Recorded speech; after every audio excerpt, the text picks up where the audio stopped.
Italian braised goat meat. This dish is absolutely delicious. It's tender goat meat that's fallen off the bone. It's braised in a tomato sauce. Today I'm going to be serving it over polenta, and it's absolutely delicious. To start, we have 3 pounds of goat meat, tomato paste, crushed tomatoes, wine, garlic, red pepper flakes, nutmeg, orange peel, that's the zest only, carrot, celery, onion.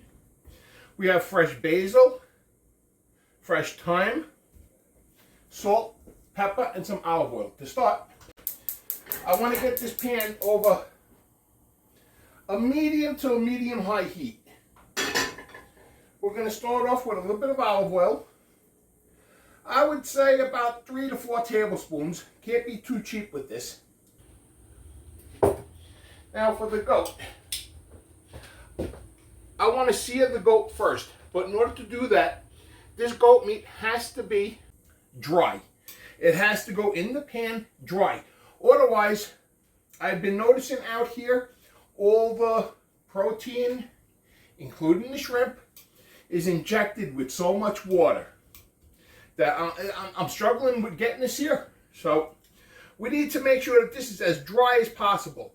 Obviously, I can't wring the meat out, so it is what it is. So this goat is just looking fantastic. The butcher, I found a decent butcher out here, so this is the first time I'm trying his meat. So we'll see. And I gotta say, it is hot in here. Okay, for whatever reason, my air conditioner stopped working. And boy, I'm struggling in here. Okay. We're gonna season with salt and some black pepper. And we're going to take the meat, season side down first, and this oil's not hot enough, so give that a few minutes. What I'm looking for is for it to instantly start searing the second it hits this pot. So let me grab some more. And boy, I love making this recipe. It's delicious. Today I'm serving it with risotto alla Milanese. This is just the way to go. So, let me see. Take this. Yeah, there we are. So, put it seasoned side down first. And we're going to sear until it becomes nicely golden. Let me grab a dish so when they come out I have something to put it on. Okay. So in with this piece, and I've been making this for many, many years. My mother never made this, but one of my friends' grandmother did, and she taught me this recipe. So in with these pieces, and you don't want to crowd this pan. This is going to take a while. So I'm going to continue browning off all these pieces. When we're done browning them off, we will continue.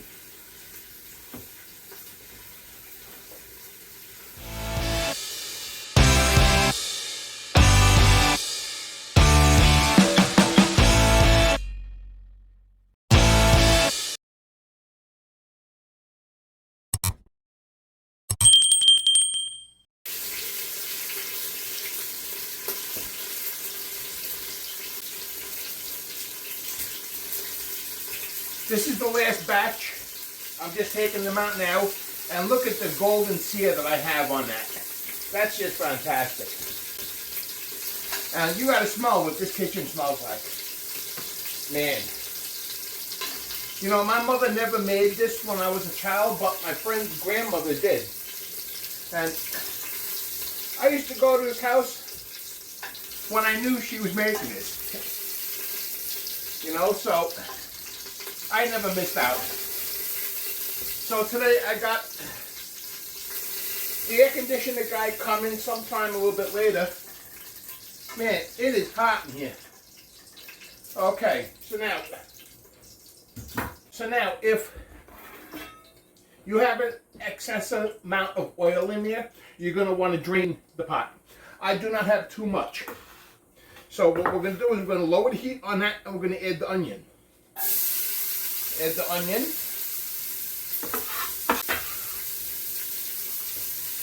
Lower the heat a little bit. Season the onion with a little bit of salt. That'll help release some of the moisture. And we're going to saute this onion just until it begins to soften. And that'll take about 3 to 5 minutes.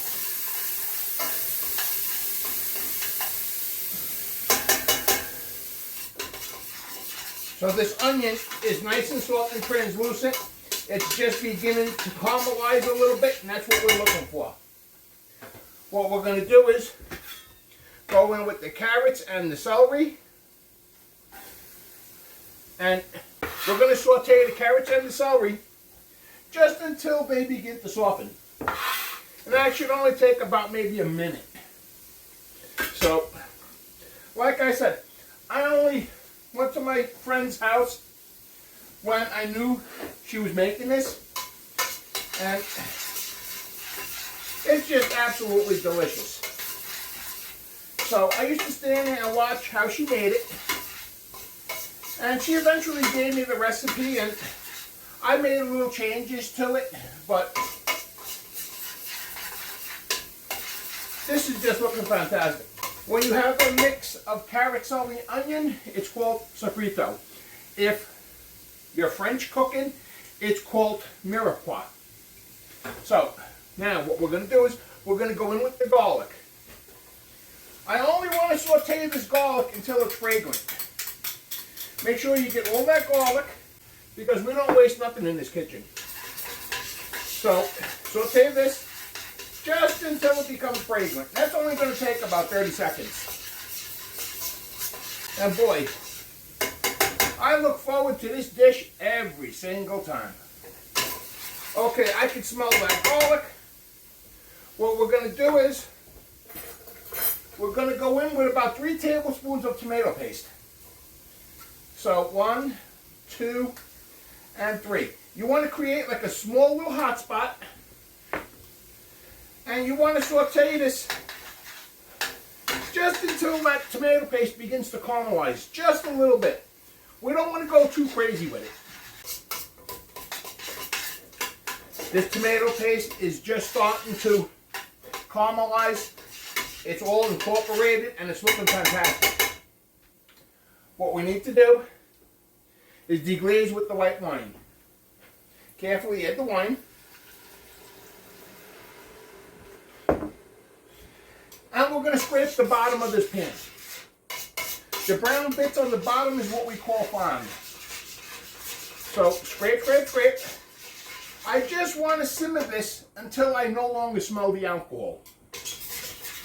We really don't want to reduce it too much. Once you burn off the alcohol, that's when the tomato paste, the vegetables, and the wine start bringing out their fruity notes, especially in the wine. So, this is looking good.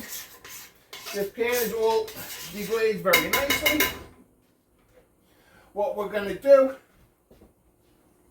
we're going to go in with the tomatoes. Make sure you get the whole can.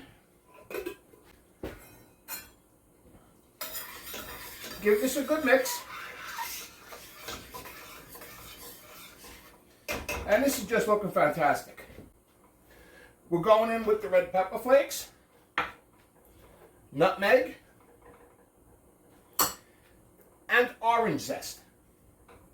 Make sure you get all that orange zest because we don't waste nothing here. Give this a good mix.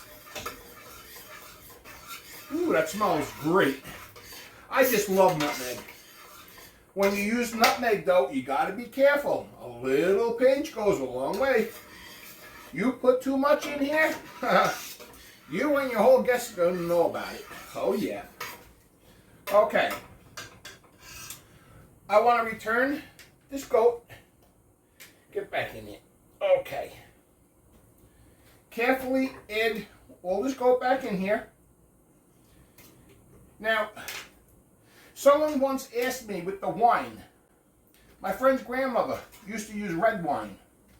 In here, I prefer the white wine because at the end of the cooking, when you use red wine, it gets too dark in my opinion, and I don't like that.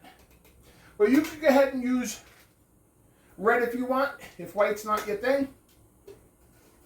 So get all this meat in here, and all this juice that's on the bottom of this plate, all of this goes in. Look at that. Make sure you get every last drop. That's all flavor right there. Give this a good mix. And look at this. Man, oh man, this brings back memories. Boy. Oh man. Look at this. Okay. Now, what we're going to do, we're going to go in with the whole sprig of basil and 2 sprigs of rosemary. Man, oh man. This is enough to feed a king. Okay. Boy, oh boy, I'm eating good tonight. And we got the risotto alla milanese. And if you want to see the recipe for that, I believe it was posted last week. Now, what we're going to do is, here I have beef stock. My beef stock does not contain any salt, so we need the salt. We're going to go in, we're going to start with about 2 cups. And then, this is going to get covered. This is going to braise for about, I'm going to give it an hour and a half. We're going to start checking it. But it can go anywhere from 2 to 3 hours. Okay. Right there, that should be about 2 cups. You want just enough to barely cover all this meat. Okay. This is what we're looking for. We're going to bring this up to a simmer, partially cover it. We're going to allow it to simmer for an hour and a half to start, up to 3 hours. We're going to be stirring it occasionally. So I will see you when this comes up to a simmer, and I'm going to clean up here.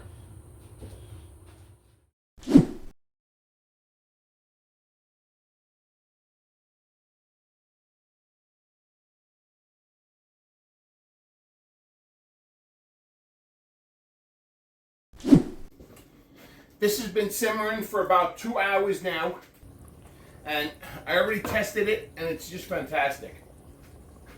What we need to do is we need to remove it off the heat. Now, at the bottom here, I have an excessive amount of grease.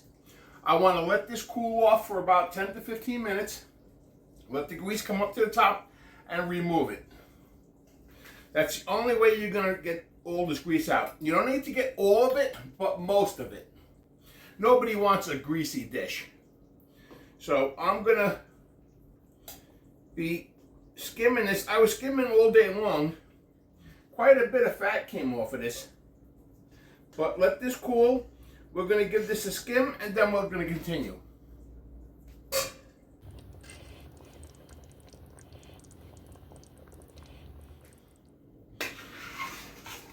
I think I got as much grease off the top of this as I can get.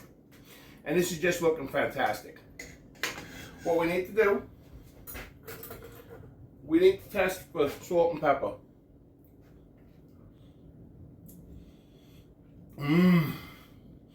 That is just absolutely delicious. Does need a little salt though. Man. Let's go in with some salt. Put this right down there. Give me this. Give this a good mix. We're ready to plate and serve. I mean, this is just absolutely delicious.